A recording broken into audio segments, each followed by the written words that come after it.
প্রিয় মুসলিম এবং অমুসলিম ভাই ও বোনেরা, আসসালামু আলাইকুম ওয়া রাহমাতুল্লাহি ওয়া বারাকাতুহু। আমাদের স্রষ্টা আল্লাহ তাআলার দয়া, শান্তি এবং রহমত আপনাদের উপর বর্ষিত হোক। এই অনুষ্ঠানে স্বাগতম। Ramzan a date with doctor Zakir. আমি আপনাদের হোস্ট ইউসুফ চেম্বার্স। আর আজকে আমাদের অনুষ্ঠানে আলোচনার টপিক ঈদ উল ফিতর। ডক্টর জাকির, আসসালামু আলাইকুম ওয়া রাহমাতুল্লাহি ওয়া বারাকাতুহু। ওয়ালাইকুম আসসালাম রহমতুল্লাহ বারাকাতুহ। তাহলে ডক্টর জাকির, গতকাল আমাদের আলোচনার টপিক ছিল জাকাতুল ফিতরা, আর এই টপিক নিয়ে আমরা বেশ বিস্তারিতভাবে আলোচনা করেছি। দর্শকদের বেশ কিছু প্রশ্নেরও উত্তর দিয়েছি। আর আজকে আমাদের আলোচনার বিষয় হল ঈদ উল ফিতর, মুসলিমদের জন্য একটা ধর্মীয় উৎসবের দিন।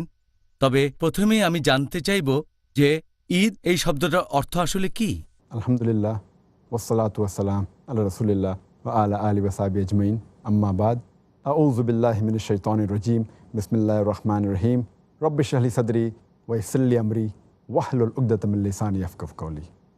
আরবি শব্দ ঈদ এর মানে যে জিনিসটা স্বভাবগত, এর আরেকটা মানে ফিরে আসা, আরেকটা মানে পুনরাবৃত্তি। এক কথায় ঈদ মানে যেটা বারবার হয়ে থাকে, আর এটা দিয়ে নির্দিষ্ট কোনো জায়গার কথাও বোঝানো হয় যেখানে মানুষ কিছুদিন পর পর আসে। এর আরেকটা মানে একটা সময়সীমা, যখন নির্দিষ্ট কোনো কাজ করা হয় নিয়মিতভাবে। ঈদ শব্দের বহুবচন আয়াদ, যেদিন সবাই সমবেত হয়। ঈদ এর মূল আরবি শব্দটা আদা, যার অর্থ ফিরে আসা, আর মানুষ এই উৎসবে ফিরে আসে প্রতি বছর, অর্থাৎ ঈদ। আর ইবনুল আরাবি তিনি বলেছেন যে এই দিনটাকে ঈদ বলা হয় এর কারণ এটা আনন্দ ফিরিয়ে আনে প্রতি বছর। আর এই ঈদ শব্দটা অনেক মানুষ বলেন এর মূল আরবি শব্দ আদা, যার মানে রীতি, যার মানে হচ্ছে ঐতিহ্য। মানুষ ঈদ পালন করার রীতিতে অভ্যস্ত, সেজন্য এটাকে বলা হয় ঈদ। এটা বলছে মাসনাদ আহমদ, খণ্ড নম্বর 3, হাদিস নাম্বার 12,006। মুহাম্মদ সাল্লাল্লাহু আলাইহি সাল্লাম একদিন মদিনা শহরে প্রবেশ করলেন, আর এর আগে আয়ামে জাহেলিয়ার সময়ে, অর্থাৎ অজ্ঞতার যুগে, মদিনার লোকজন উৎসব হিসেবে পালন করত দুটো দিন, খেলাধুলা আর বিনোদনের জন্য। একটা ছিল নওরোজ উৎসবের দিন, নতুন বছর শুরু হচ্ছে। অন্যটা ছিল মাহারাজান উৎসবের দিন, এটা ছিল বছরের শেষ দিন। নবী মুহাম্মদ সাল্লাল্লাহু আলাইহি ওয়াসাল্লাম বললেন যে তোমরা আগে আয়ামে জাহেলিয়ার যুগে দুদিন উৎসব করতে খেলাধুলা আর বিনোদনের মাধ্যমে। এখন আল্লাহ সুবহানাহু ওয়া তাআলা এগুলোর পরিবর্তে দুটো দিন দিয়েছেন যেগুলো আরও উত্তম। একটা হলো নাহারের দিন মানে কোরবানির দিন, আরেকটা ফিতরের দিন মানে রোজা ভাঙার দিন। তার মানে ঈদের দিন আমাদের দুটো ঈদ, ঈদুল আজহা আর ঈদুল ফিতর। জাহেলিয়ার উৎসবের বদলে এগুলো দেওয়া হলো। তাহলে আমরা জানতে পারছি যে আল্লাহ সুবহানাহু ওয়া তাআলা বদলে দিয়েছেন জাহেলিয়ার উৎসবগুলো, যেখানে মানুষ খেলাধুলা আর বিনোদন করত, তার বদলে দুটো উত্তম দিন, কোরবানি দেওয়ার দিন আর ক্ষমা পাওয়ার দিন ইত্যাদি। এতে আমাদের উপকার হবে এই দুনিয়ায়, পাশাপাশি আখিরাতেও। ওকে, জাজাকাল্লাহ খায়ের। ডক্টর জাকির, ঈদের দিন সকালে আমরা মুসলিমরা সবাই বাইরে গিয়ে ঈদের নামাজ আদায় করি। আপনি কি এখন আমাদের পিস টিভির দর্শকদের উদ্দেশ্যে বলবেন যে ঈদের নামাজের ক্ষেত্রে নিয়মগুলো কি কি?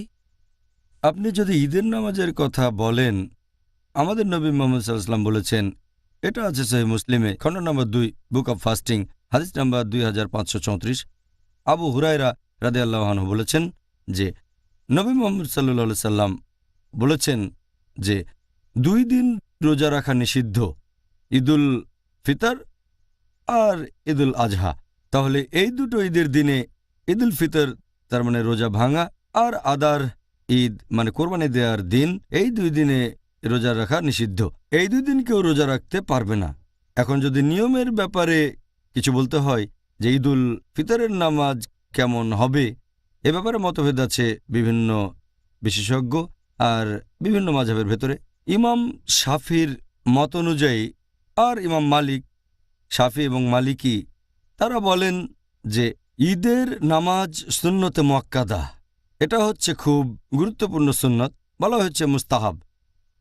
এর ভিত্তি একটা হাদিস, যে এক বেদুইন সে একবার বলল যে আল্লাহ সুবহানাহু ওয়া তাআলা আমাদের জন্য আর কোনো নামাজ ফরজ করেননি, শুধু 5 ওয়াক্ত নামাজ বাদে।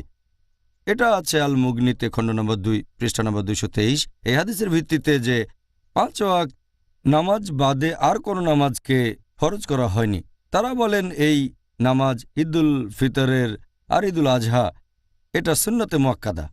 আর হাম্বলি মাযহাবের মতে হামলিরা বলেন যে এটা ফরজে কিফায়া, তার মানে ফরজ যদি পুরো সম্প্রদায়ের মধ্যে একজন পালন করে সেটা যথেষ্ট, এটা প্রত্যেকের জন্য ফরজ না, ফরজে কিফায়া।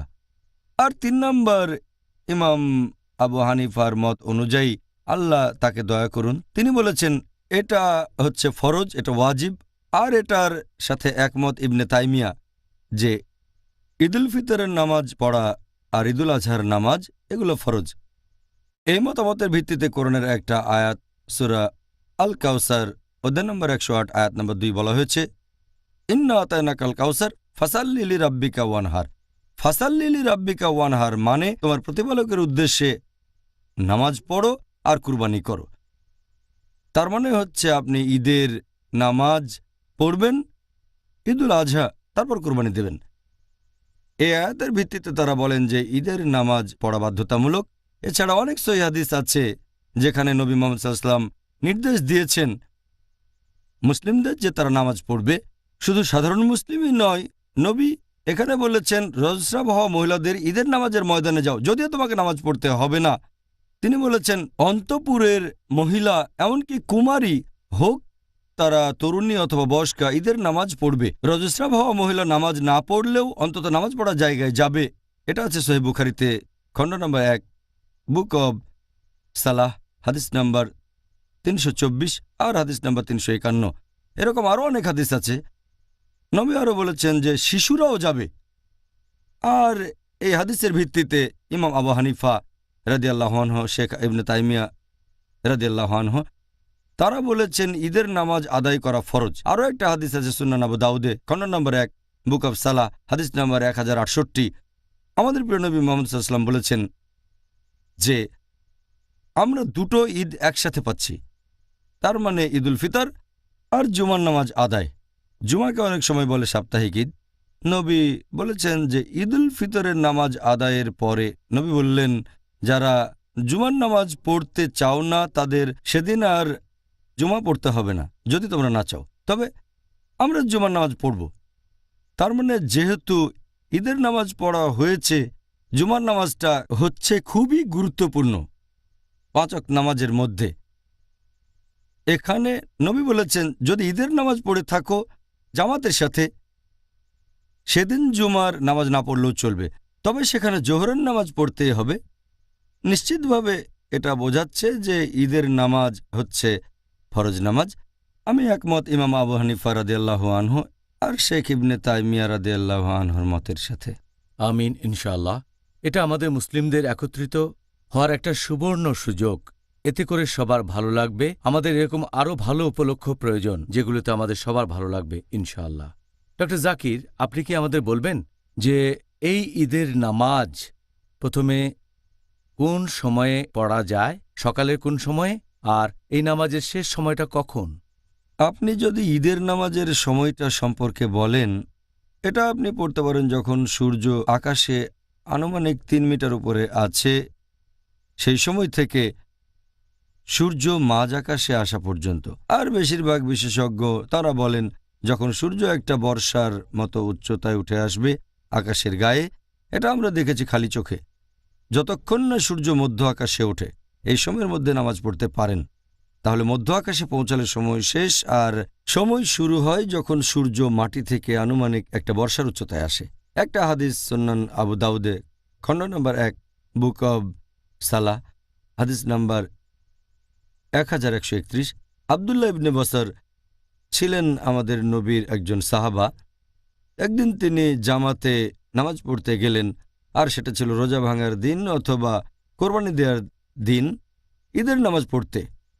তিনি অখুশি হলেন যে ইমাম দেরি করে সেই নামাজ পড়ালেন, আর তিনি বললেন, নবীর সময়ে আমাদের আমলে এতক্ষণ ঈদের নামাজ শেষ হয়ে যেত, তখন প্রায় দুপুর। তাহলে ঈদের নামাজ তাড়াতাড়ি আদায় করলে ভালো।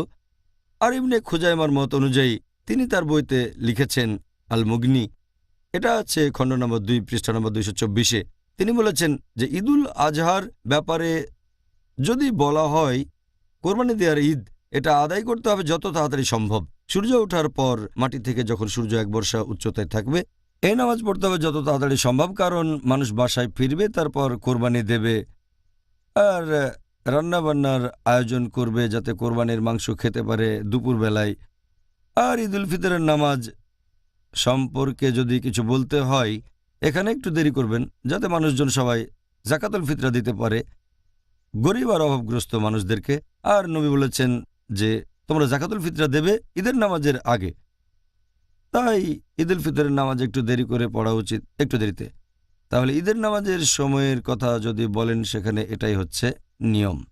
জাজাকাল্লাহ খায়ের। এই উত্তরের জন্য ডক্টর জাকির, আপনি কি এবারে বলবেন ঈদের নামাজ আদায় করার ক্ষেত্রে সঠিক নিয়ম কানুন আসলে কোনটা? আর যদি একটা সংক্ষিপ্ত বর্ণনা দেন আমাদের পিস টিভির দর্শকদের জন্য, যাতে তাদের উপকার হয়। আপনি যদি ঈদের নামাজ সম্পর্কে বলেন, মুসলিমরা বিভিন্ন নিয়মে এই নামাজ পড়ে, এটা নিয়ে মতভেদ আছে। তবে আপনি যদি এখানে বিশুদ্ধ উৎসের কথা বলেন, কোরআন এবং সহিহ হাদিস, সেখানে একটা কমন নিয়ম পাবেন।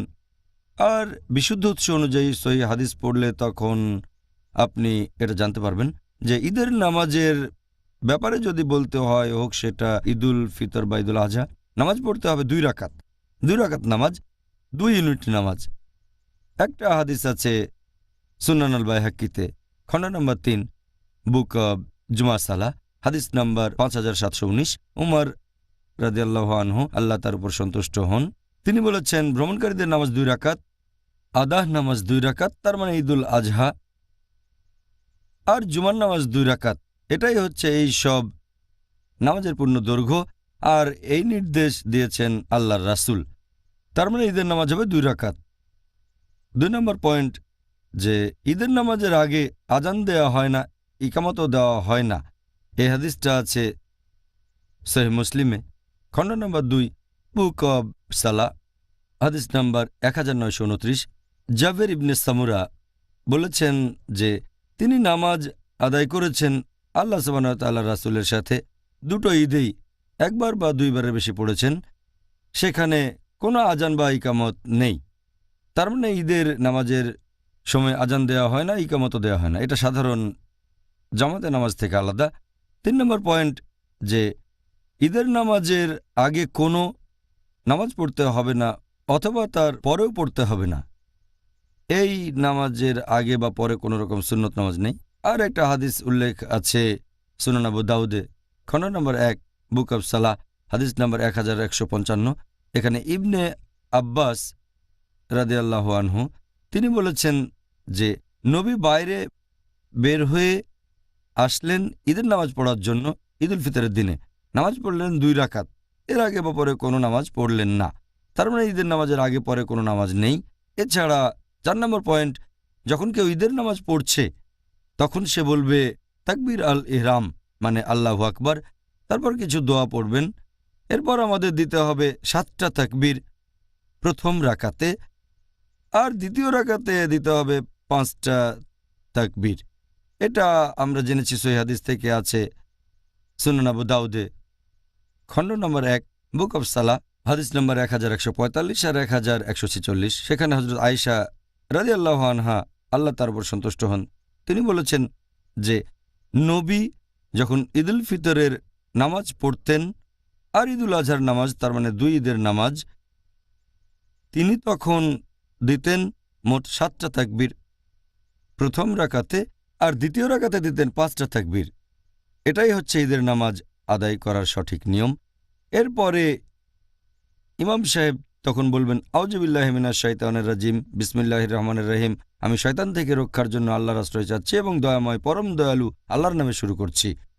তারপর তিনি পড়বেন সূরা ফাতিহা, আর সূরা ফাতিহার পরে নামাজের প্রথম রাকাতে পড়তে পারেন সূরা কাফ অধ্যায় 50।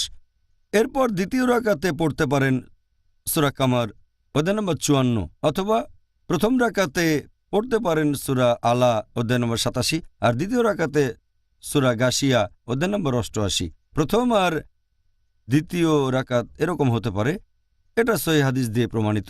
তবে এখানে আপনি যদি অন্য কোনো সূরা পড়েন অথবা কোরআনের কয়েকটা আয়াত, তাহলে নামাজ হবে। এগুলো সুপারিশ করা হয়েছে, এগুলো হলো সুন্নাহ, আমাদের নবী পড়েছেন। এছাড়াও ঈদের নামাজ শেষ হওয়ার পরে ইমাম তখন দেবেন খুতবা, ঈদের নামাজের খুতবা। এটা আছে সহিহ বুখারীতে খণ্ড নম্বর 2, বুক অব টু ঈদস, হাদিস নাম্বার 962। ইবনে আব্বাস রাদিয়াল্লাহু আনহু বলেছেন যে তিনি ঈদের নামাজ আদায় করেছেন আল্লাহ সুবহানাহু ওয়া তাআলার রাসূল মুহাম্মদ সাল্লাল্লাহু আলাইহি ওয়াসাল্লামের সাথে। আরও ছিলেন আবু বকর, উমর, উসমান, আল্লাহ সবার উপরে সন্তুষ্ট হন। আর তাদের সবাই ঈদের নামাজ আগে পড়েছেন, তারপর খুতবা দেওয়া হয়েছে। এনারা প্রত্যেকেই খুতবা দিয়েছেন ঈদের নামাজ আদায় করার পরে। আরও একটা হাদিস আছে সুনান আবু দাউদে খণ্ড নম্বর 1, বুক অব সালাহ, হাদিস নম্বর 1151। নবী মুহাম্মদ সাল্লাল্লাহু আলাইহি সাল্লাম ঈদের নামাজের শেষে আর খুতবা শুরু করার আগে ঈদের নামাজে তিনি বলেছেন, তোমরা যারা এই খুতবা শুনতে চাও তারা ইচ্ছে করলে বসে শুনতে পারো, আর যদি তোমরা যেতে চাও তাহলে চলে যেতে পারো। এটা খুব গুরুত্বপূর্ণ পয়েন্ট। বেশিরভাগ সময় আপনারা দেখবেন ঈদের নামাজে খুতবার সময় বেশিরভাগ ইমাম বলেন, আপনারা উঠবেন না, এটা ঠিক না। তারা লোকজনকে চলে যেতে বাধা দেন, এতে গুনাহ হবে, আর এরকম অনেক কথাই বলেন। এ সময় ওঠা তো হারাম। চিন্তা করেন, আমাদের নবী মুহাম্মদ সাল্লাল্লাহু আলাইহি সাল্লাম যখন খুতবা দিয়েছেন তখন বলেছেন তোমরা শুনতে চাইলে শুনতে পারো, আর না শুনতে চাইলে চলে যেতে পারো। তাহলে এখনকার দিনের ইমাম যে খুতবা দেন সেটা কি মুহাম্মদ সাল্লাল্লাহু আলাইহি সাল্লামের খুতবার চেয়ে বেশি গুরুত্বপূর্ণ? ব্যাপারটা হাস্যকর। সহিহ হাদিস বলছে নবী মুহাম্মদ সাল্লাল্লাহু আলাইহি সাল্লাম বলেছেন খুতবা শুনতে চাইলে থাকো, আর না চাইলে যেতে পারো। তবে এটা করলে ভালো, যদি খুতবা শোনেন। তবে নবীর অনুমতি আছে, কেউ চাইলে চলে যেতে পারে। আরও একটা হাদিস আছে সুনান আবু দাউদে খণ্ড নম্বর 1, বুক অব সালাহ, হাদিস নম্বর 1068। নবী বলেছেন যে আজ আমরা একসাথে দুটো ঈদ পেয়েছি, মানে ঈদুল ফিতর আর জুমাকে বলা হয় সাপ্তাহিক ঈদ। তোমাদের মধ্যে যারা জুমার নামাজ পড়তে চাও না তাদের পড়া লাগবে না, কারণ ঈদের নামাজ জামাতে পড়লে সেটাই যথেষ্ট। তবে আমরা জুমার নামাজ আদায় করব। তাহলে চিন্তা করেন, জামাতে ঈদের নামাজ পড়ার গুরুত্ব এতটাই যে সেদিন যদি শুক্রবার হয় ঈদের নামাজই যথেষ্ট, জুমার নামাজ না পড়লেও হবে, তবে পড়লে ভালো আলহামদুলিল্লাহ। তবে জুমার নামাজ না পড়লে তখন জোহরের নামাজ পড়াটা হচ্ছে বাধ্যতামূলক। এই হলো সংক্ষেপে ঈদের নামাজ আদায় করার সঠিক নিয়মের বর্ণনা। আচ্ছা, জাযাকাল্লাহ খায়ের। ডক্টর জাকির, আশা করি আমাদের দর্শকরাও ঈদের নামাজের সঠিক পদ্ধতিটা জানতে পেরেছেন, কারণ আপনি বললেন এক এক জায়গায় মুসলিমরা এক এক নিয়মে ঈদের নামাজ পড়ে। এখন থেকে আমরা সেটাই করব, যেভাবে নবী মুহাম্মদ সাল্লাল্লাহু আলাইহি সাল্লাম নামাজ পড়তে বলেছেন ইনশাআল্লাহ। ডক্টর জাকির, আপনি কি এই ঈদের নামাজে মহিলাদের উপস্থিত থাকার গুরুত্ব প্রসঙ্গে কিছু বলবেন? ঈদের নামাজের ব্যাপারে যদি বলতে হয়, এটা বাধ্যতামূলক। সব মুসলিম পুরুষ নামাজ পড়বে, আর এমনকি শিশুরাও, পাশাপাশি মহিলারাও। তারাও হতে পারে তরুণী অথবা বয়স্কা, বিবাহিতা বা অবিবাহিতা।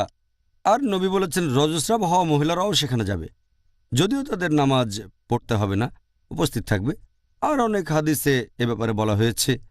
এটা আছে সহিহ বুখারীতে খণ্ড নম্বর 1, বুক অব সালাহ, হাদিস নাম্বার 351, যে উম্মে আতিয়া রাদিয়াল্লাহু আনহা তিনি বলেছেন যে আমাদেরকে প্রিয় নবী নির্দেশ দিয়েছেন যে সব মহিলারা, রজস্রাব হওয়া মহিলারাও আর অন্তঃপুরের মহিলারা, তারা সবাই ঈদের নামাজের স্থানে যাবে। যদিও রজস্রাব হওয়া মহিলারা মুসাল্লা থেকে দূরে থাকবে, তার মানে তারা নামাজ পড়বে না, কিন্তু সেখানে যাবে। আর একবার একজন মহিলা নবীকে জিজ্ঞেস করল, হে নবী, সেই মহিলার যদি বোরখা না থাকে? নবী তখন বললেন সে তার সঙ্গীর কাছ থেকে পর্দা ধার করে আনবে। তার মানে সঙ্গীর কাছ থেকে বোরখা ধার নেবে। যদি তার বোরখা না থাকে তাহলে ধার করবে। ঈদের নামাজের স্থানে উপস্থিত হওয়া এতটাই গুরুত্বপূর্ণ। এরপর উম্মে আতিয়া রাদিয়াল্লাহু আনহা আরও বলেছেন সবাইকে ঈদের নামাজের সময় উপস্থিত থাকতে বলা হয়েছে। রজস্রাব হওয়া মহিলারা নামাজ পড়বে না, তবে ঈদের নামাজের জায়গাটাতে উপস্থিত থাকবে। আরও একটা হাদিস আছে সহিহ বুখারীতে খণ্ড নম্বর 2, বুক অব টু ঈদস, হাদিস নাম্বার 975। ইবনে আব্বাস রাদিয়াল্লাহু আনহু বলেছেন যে যখন তিনি ছোট ছিলেন তখন একবার নবীর সাথে ঈদের নামাজ পড়েছিলেন। তিনি বলেছেন তার মনে নেই ঈদুল আজহা না ঈদুল ফিতর ছিল সেটা। নামাজ শেষ হওয়ার পরে নবী খুতবা দিলেন। তারপর তিনি মহিলাদের উদ্দেশ্যে বিভিন্ন উপদেশ দিলেন আর বললেন যে মহিলাদের দান করা উচিত। আরেকটা হাদিস আছে সহিহ বুখারীতে, খণ্ড নম্বর 1, বুক অব মেন্সেস, হাদিস নাম্বার 324। হাফসা রাদিয়াল্লাহু আনহা বলেছেন যে আমরা বাসার কুমারী মেয়েদের ঈদের নামাজে যাওয়ার অনুমতি দিতাম না। এভাবে আরও কথা বললেন। তখন এক মহিলা আসলো আর সে বলল যে আমার বোন আমাদের নবীর একজন সাহাবীর স্ত্রী, আর যুদ্ধের সময় আমরা লড়াইয়ের ময়দানে যোদ্ধাদের সাহায্য করতাম। এভাবে বলে গেল।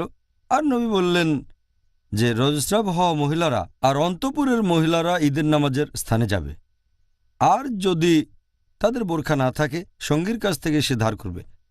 কিছুক্ষণ পরে উম্মে আতিয়া রাদিয়াল্লাহু আনহা ঘরে ঢুকলেন। তাকে জিজ্ঞেস করা হলো, তুমি কি এগুলো শুনেছ? তিনি বললেন, হ্যাঁ, নবী তো এই কথাই বলেছেন যে রজস্রাব হওয়া মহিলা আর যে সাবালিকা কুমারী মেয়ে, তরুণী কুমারী মেয়ে আর বিবাহিতা মহিলারা ঈদের নামাজে যাবে, আর সেই মহিলার যদি বোরখা না থাকে সে তাহলে সঙ্গীর কাছ থেকে ধার করবে। তখন হাফসা রাদিয়াল্লাহু আনহা বললেন, রজস্রাব হওয়া মহিলাও? তিনি বললেন, হ্যাঁ। তারা কি আরাফাতের ময়দানে যায় না? সেখানে যেতে পারলে নামাজ পড়ার জায়গাতেও উপস্থিত থাকতে পারবে, তবে নামাজ পড়তে পারবে না। এটার উল্লেখ আছে মুসান্নাফ ইবনে শাইবায়, খণ্ড নম্বর 2, হাদিস নম্বর 5786, যে ইবনে ওমর রাদিয়াল্লাহু আনহু তাঁর পরিবারের সবাইকে নিয়ে ঈদের নামাজ পড়তে যেতেন। পরিবারের সবাইকে নিয়ে যেতেন যাদেরকে নিয়ে যাওয়া সম্ভব হতো। তাহলে বুঝতে পারছি যে মহিলাদের ঈদের নামাজে যাওয়া উচিত। রজস্রাব হওয়া মহিলাও যাবে, যদিও নামাজ পড়বে না, তবে তার যাওয়া উচিত। ওকে, ধন্যবাদ ডক্টর। আপনার কাছে পরের প্রশ্ন, ঈদের নামাজ আদায় করার উদ্দেশ্যটা আসলে কি হতে পারে? ঈদের নামাজের উদ্দেশ্যের কথা যদি বলেন, আল্লাহ আমাদের নির্দেশ দিয়েছেন যেন এভাবে সামাজিক জীবন গড়ে তুলি। আমরা সবাই বুঝতে পারবে যে আমরা আল্লাহকে মেনে চলি, বিশ্বাস করি তাকওয়া। এর সবচেয়ে সেরা উদাহরণ হচ্ছে প্রত্যেক দিন জামাতে 5 ওয়াক্ত নামাজ পড়া। মুসলিমরা একত্রিত হয়ে নামাজ পড়ছে, তাদের তাকওয়া বাড়ছে, আল্লাহকে মেনে চলছে। সামাজিক জীবনে এটা দেখা যায়। আরও বড় জামাত হয় জুমার নামাজে, আর সবচেয়ে বড় স্থানীয় জামাত হচ্ছে 2 ঈদের নামাজ। সবচেয়ে বড় বার্ষিক জামাত পুরো পৃথিবীতে সেটা হজের সময়। হজের সময় পৃথিবীর বিভিন্ন দেশ থেকে মুসলিমরা মক্কায় আসে, তবে স্থানীয় সবচেয়ে বড় জামাত হচ্ছে 2 ঈদের নামাজ। এটাই উদ্দেশ্য। আর দ্বিতীয়ত, এই জামাত যত বড় হবে আমরাও তত শক্তিশালী হব। মুসলিমরা একত্রিত হই আর আমাদের ভালোবাসা প্রকাশ করি আল্লাহ সুবহানাহু ওয়া তাআলার প্রতি। সেজন্য নবী বলেছেন যে তোমরা যাবে ঈদগাহে। এতে করে অনেকগুলো ছোট জামাতের বদলে একটা বড় জামাত হবে। তাতে সবাই বুঝতে পারবে যে মুসলিমরা কতটা শক্তিশালী। এতে মুসলিমদের মনোবল আরও বেড়ে যাবে। ও, আমরা তো জানতাম না এই ছোট্ট দুটো গ্রামে 50,000 মুসলিম আছে। আর অমুসলিমরা কোনো ঝামেলা করার আগে 10 বার চিন্তা করবে। 50,000 মুসলিম, ঝামেলা করার আগে 1000 বার তারা এটা নিয়ে ভাবনা চিন্তা করবে। এতে করে আমাদের মনোবল আরও বেড়ে যাবে।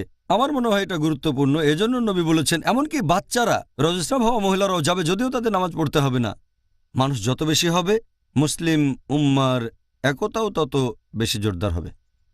হ্যাঁ, ঈদের দিনে এত মুসলিমকে একসাথে দেখলে আসলেই খুব ভালো লাগবে। আসলে এই ব্যাপারটা খুব সুন্দর। আলহামদুলিল্লাহ, আলহামদুলিল্লাহ।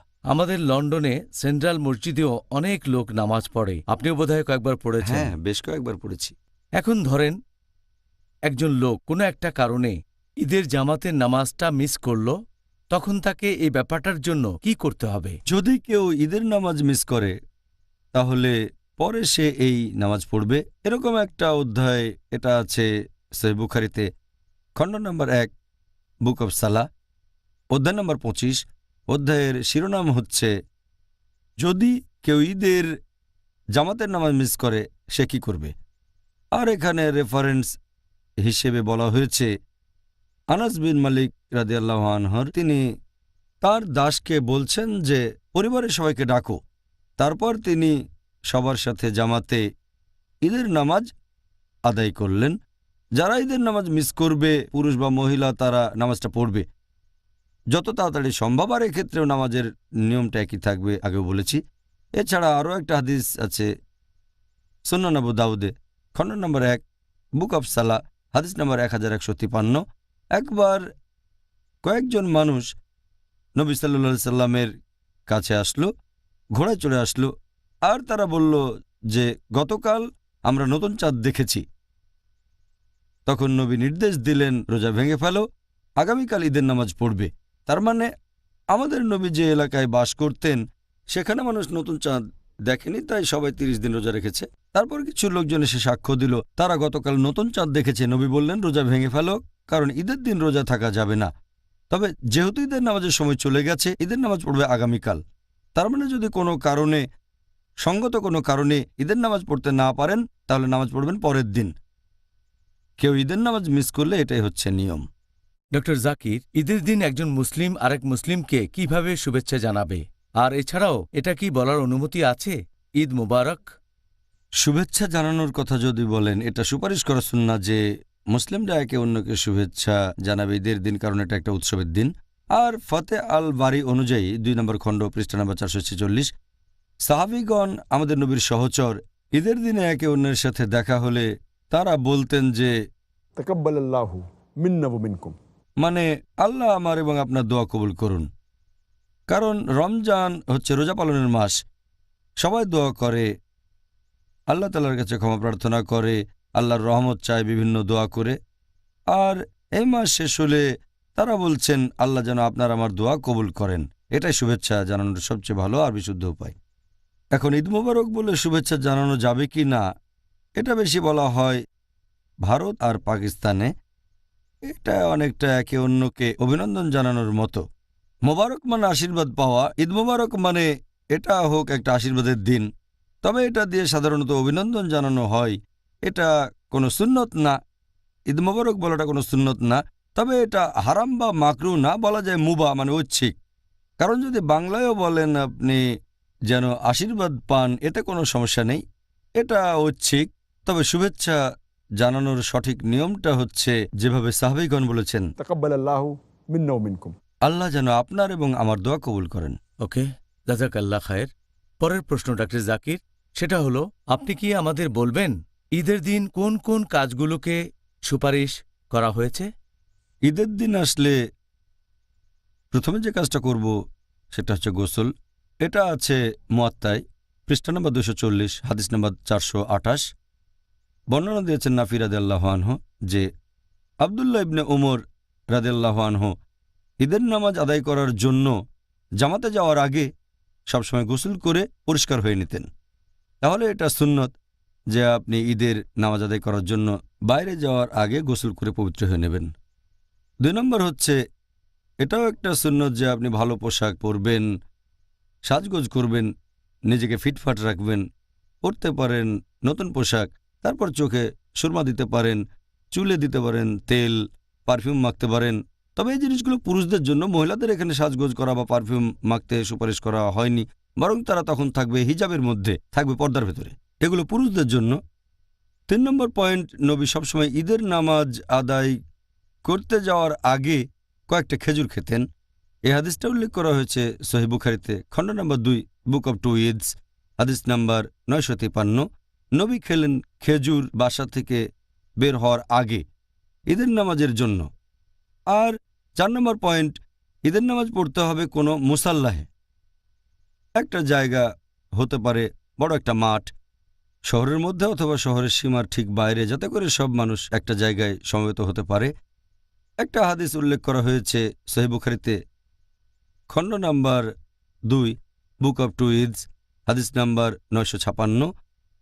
নবী মুহাম্মদ সাল্লাল্লাহু আলাইহি সাল্লাম ঈদের দিনে তিনি গেলেন মুসাল্লাহে আর ঈদের নামাজ পড়লেন।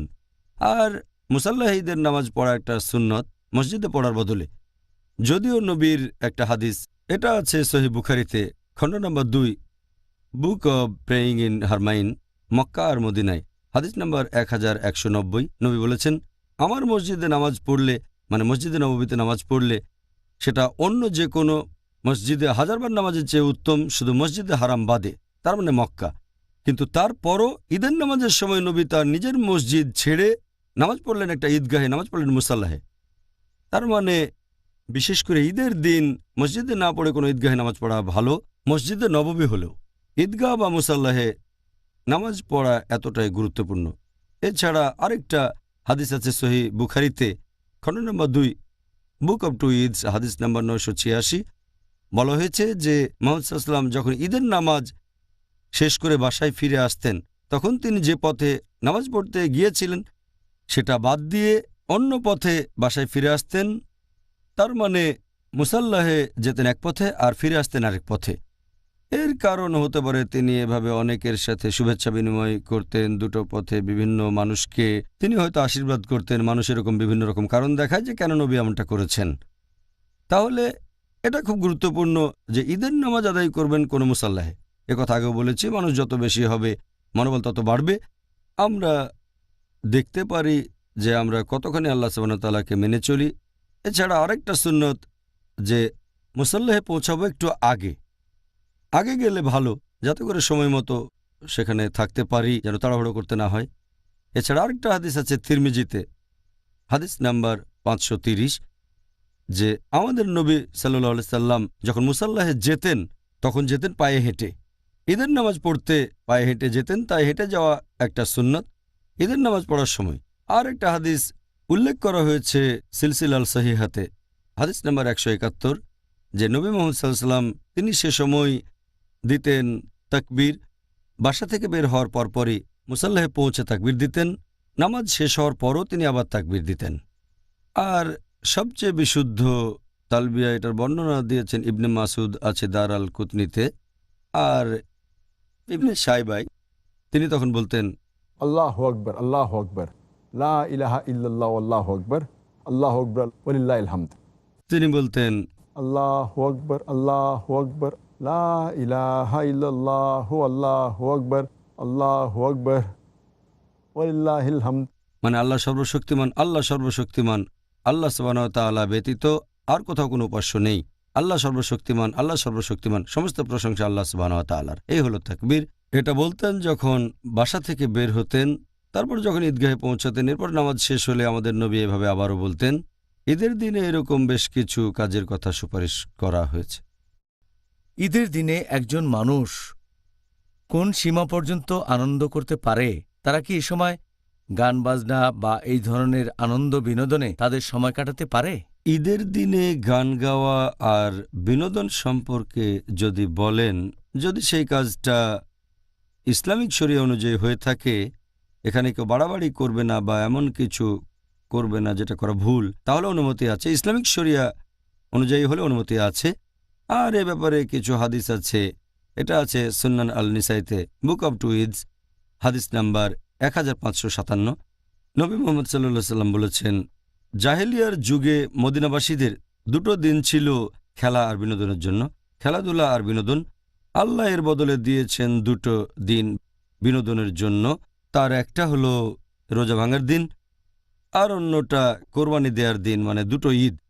গান গাওয়ার ব্যাপারে যদি কিছু বলতে হয়, একটা হাদিস আছে সহিহ বুখারীতে, খণ্ড নম্বর 2, বুক অব টু ঈদস, হাদিস নম্বর 9150, যে হযরত আয়েশা রাদিয়াল্লাহু আনহা বর্ণনা দিয়েছেন যে সেদিন ছিল ঈদ। কৃষ্ণাঙ্গরা খেলাধুলা করছিল, কসরত দেখাচ্ছিল তাদের বর্ষা আর ঢাল দিয়ে। তিনি জিজ্ঞেস করলেন মুহাম্মদ সাল্লাল্লাহু আলাইহি সাল্লামকে, বা মুহাম্মদ সাল্লাল্লাহু আলাইহি সাল্লাম তাকে জিজ্ঞেস করলেন যে তুমি কি দেখতে চাও? তিনি তখন বললেন হ্যাঁ। তখন তিনি সেই কৃষ্ণাঙ্গদের কসরত দেখলেন নবীর পেছন থেকে। নবীর কাঁধে তার চিবুক লেগে যাচ্ছিল। আর তখন নবী মুহাম্মদ সাল্লাল্লাহু আলাইহি সাল্লাম বললেন, হে বনি আরফিদা। তিনি কৃষ্ণাঙ্গদের বললেন, তোমরা কসরত দেখাও। তারপর বর্ণনা দিয়েছেন হযরত আয়েশা রাদিয়াল্লাহু আনহা, তিনি ক্লান্ত হয়ে গেলেন। তখন নবী বললেন, তুমি কি সন্তুষ্ট? তিনি আবার মাথা নেড়ে জানালেন হ্যাঁ। তখন নবী তাকে যেতে বললেন। তার মানে খেলাধুলা করতে পারেন। কৃষ্ণাঙ্গরা বর্ষার ঢাল দিয়ে খেলা দেখাচ্ছিল, তাহলে ঈদের দিনে এমন হতে পারে। আরও একটা হাদিস আছে সহিহ বুখারীতে, খণ্ড নম্বর 2, বুক অব টু ঈদস, হাদিস নম্বর 952, যে কোনো এক ঈদের দিন দুই যুবতী আনসারি মেয়ে তারা গান গাচ্ছিল আনসারদের গল্প নিয়ে। তখন হযরত আবু বকর রাদিয়াল্লাহু আনহু সেখানে এসে তাদের বললেন যে তোমরা নবীর ঘরে গান গাচ্ছ, তিরস্কার করলেন তাদের। তখন মুহাম্মদ সাল্লাল্লাহু আলাইহি ওয়াসাল্লাম বললেন, তিনি বললেন আবু বকরকে, গান গাইতে দাও, আজকে তো আমাদের ঈদের দিন, ওরা গান করুক। এই হাদিস আরেক জায়গায় আছে, এখানে দুটো হাদিস আছে।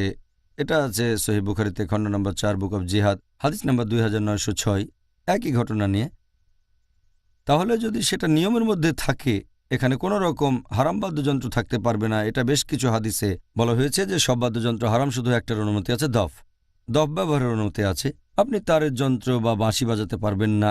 এ ব্যাপারে আগেও বলেছি যে এইসব বাদ্যযন্ত্র হারাম। ইসলাম অনুযায়ী ইসলামিক শরিয়ার ভেতরে এগুলো পড়ে না। গান গাইতে পারেন, তবে গানের মাধ্যমে অন্য কাউকে মহান করে তুলতে পারবেন না।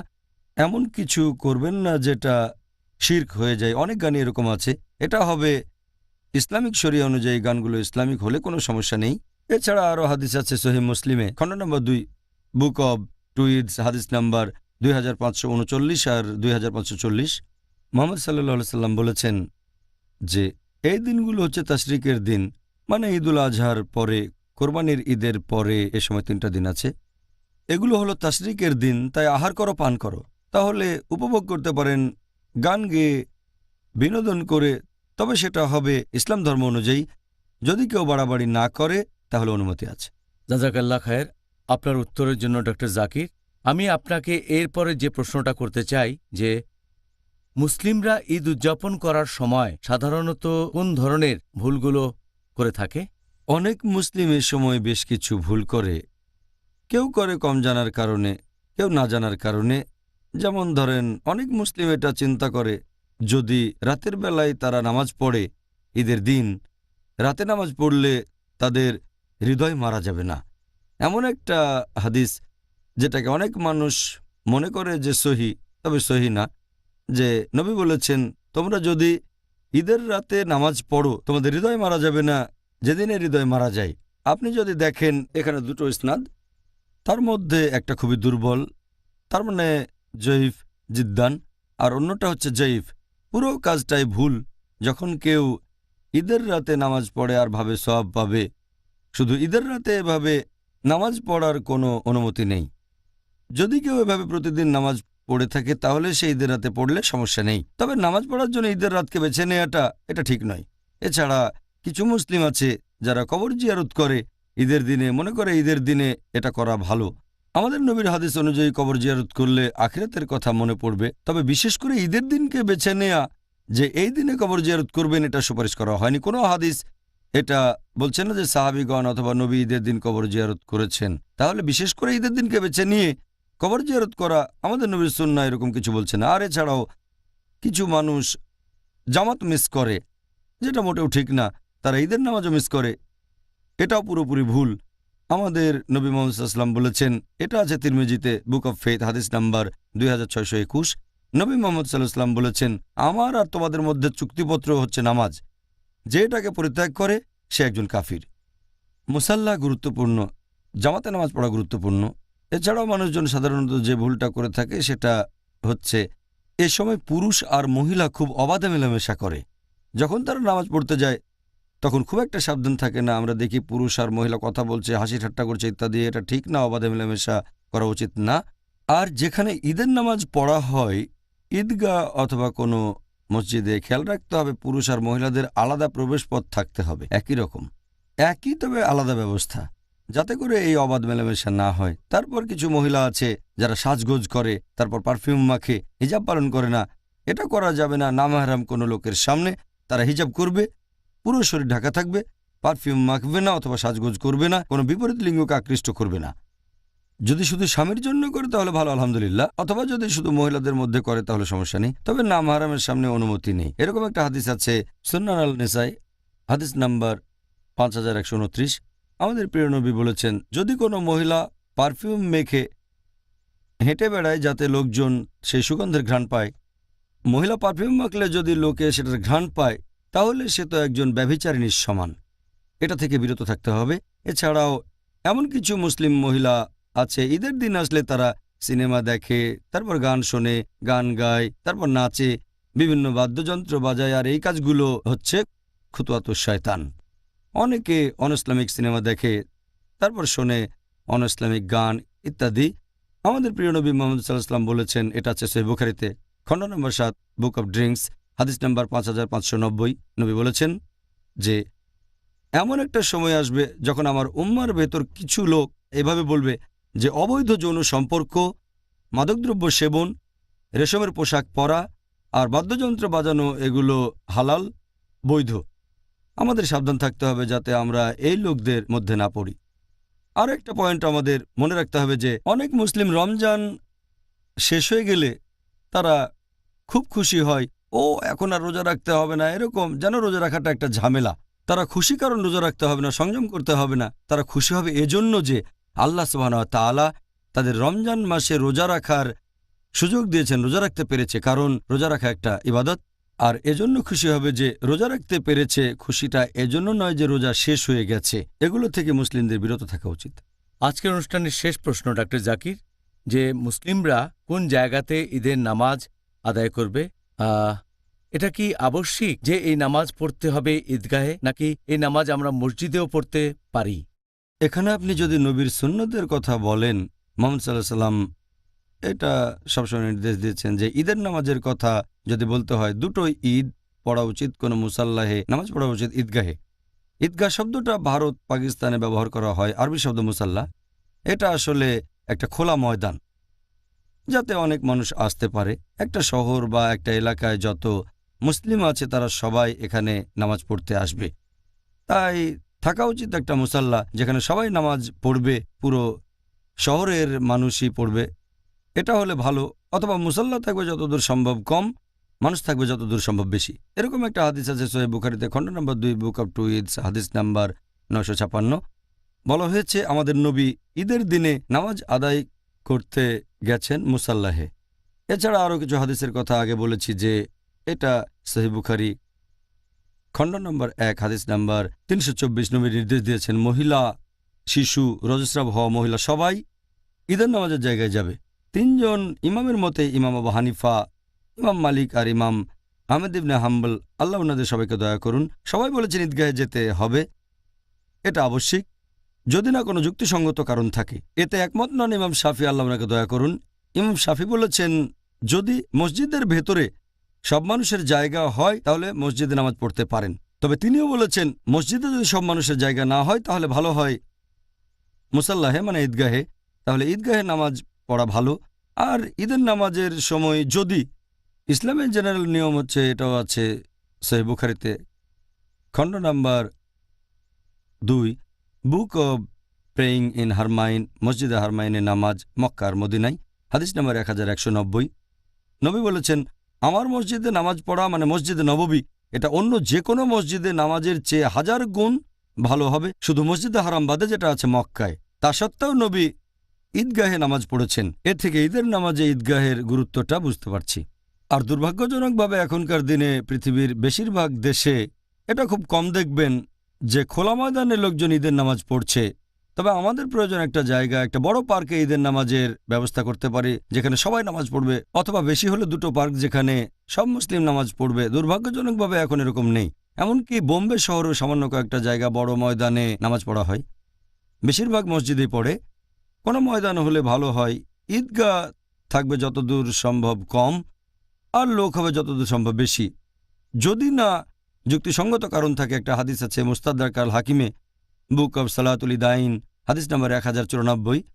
একবার ঈদের দিনে বৃষ্টি হচ্ছিল বলে নবী মসজিদে নামাজ পড়লেন। তাহলে যদি সেখানে বৃষ্টি পড়ে বা বরফ পড়ে তখন মসজিদে নামাজ পড়েন, কোনো সমস্যা নেই। তা না হলে ঈদগাহে নামাজ পড়াই সবচেয়ে ভালো। তাহলে জাযাকাল্লাহ খায়ের ডক্টর জাকির, আজকে আপনি সুন্দরভাবে আমাদের সব প্রশ্নের উত্তর দিলেন। আর আজকের টপিক ছিল ঈদুল ফিতর। আমি আল্লাহ তাআলার কাছে দোয়া করছি আপনার এবারের ঈদটা যেন সুন্দর হয় আর রোজাগুলো কবুল আমিন। হয়, পাশাপাশি সব মুসলিমদেরও। তাকাব্বাল্লাহু মিন্না ওয়া মিনকুম। আল্লাহ আপনার এবং আমার দোয়া কবুল করুন। আজমাইন ইনশাআল্লাহ।